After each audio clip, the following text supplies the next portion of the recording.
Hello everyone, welcome to a short video that's going to just take a very quick look at a piece of fiction that was successfully submitted to my magazine, The Gateway Review, just so you can see a couple things that we looked for. Because of the nature of what we're doing, you're not going to really get to read the entirety of the particular piece, but I will show you how you can find a different piece of writing that we accepted. And I'll explain some reasons for that in just a second. So I'm going to show you this piece of fiction called Three Ghosts by a writer named Charles Booth. The reason I picked this story to show you is this was not just selected for acceptance into our last issue of the magazine that I run, but also was chosen as the editor's choice piece. So it was the favorite amongst the readers and the editorial staff. So let's see, just a few quick things on here. So this is the page where, if you watched the previous video about the editorial side of Submittable, this will look familiar.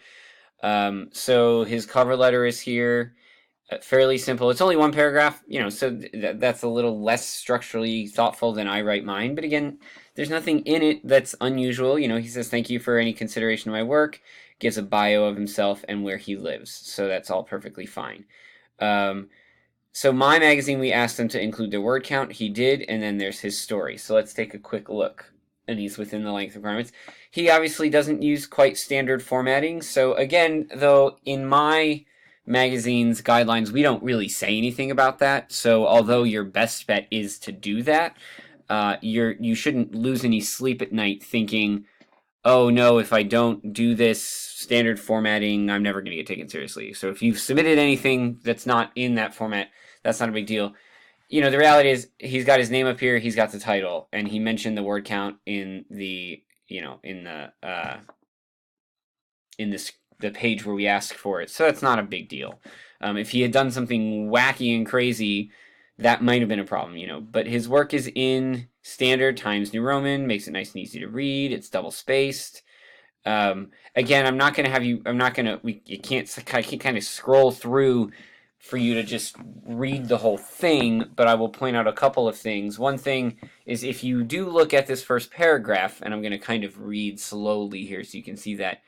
It's a very nicely written paragraph. There's some nice specificity to it, and I'm getting into some more craft-oriented stuff than our course is meant to do, but also there are not significant mistakes.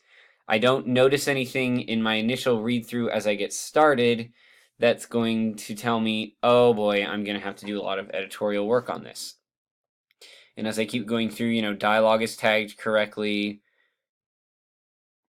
Again, perfectly fine dialogue, arranged correctly in terms of starting new paragraphs every time someone speaks, and then also having all of this other stuff. It's just a very clean manuscript.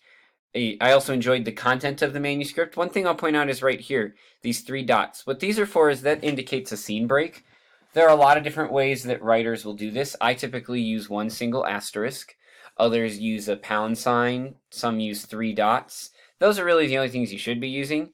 And you should really use them all the way through. So use that when you have a scene break where there's a break in the action that you want to indicate. Don't just do it if it's at the bottom of a page, because sometimes readers might get confused if you do that.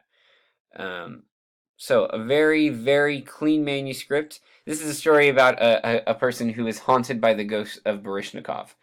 So it certainly fell right within the guideposts for what my magazine's interested in. He paginates everything. Even though I usually put the page numbers up at the top, he put them at the bottom, but that's okay. So here's where I would have actually suggested that he put a scene break. I actually had to ask him once we accepted the story whether there should be a scene break there. I can't actually remember what he said, but there probably should have been one there, and so I would have just told him to do that. But that's also worth mentioning is that we liked a lot of what this story did, and so even if we had these little tiny questions, don't beat yourself up too much over those sorts of things. If there's one mistake here or there, you're okay. I've had some poems that we've published that have not been perfect, that have been perfect and haven't had anything, even a single editorial fix. But other than that, I've always had to make some edit to every single piece that we've published before. So it's not like having one mistake is a significant problem.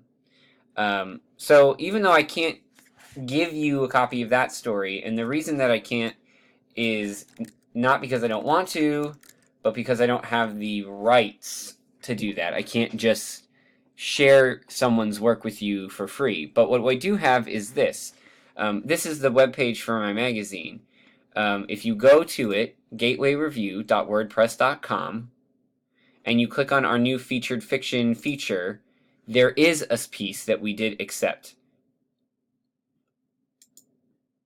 And if you click on it, you can read the story, The Thing That Kept on Growing, by a writer named Vincent Corsaro. Another piece that was very clean. It looks different, obviously, on a web page than it otherwise would, but did sort of the right thing with punctuating dialogue, making everything clear.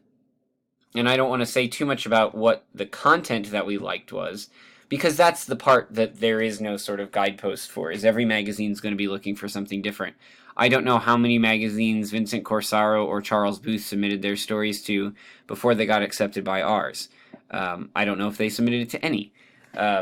But these are good examples of good stories that did get our attention, that made it all the way through. And so if you want to read one, you're welcome to. And if you would like to post a question or any thoughts in the discussion board about why we accepted it, I'm happy to try to answer those.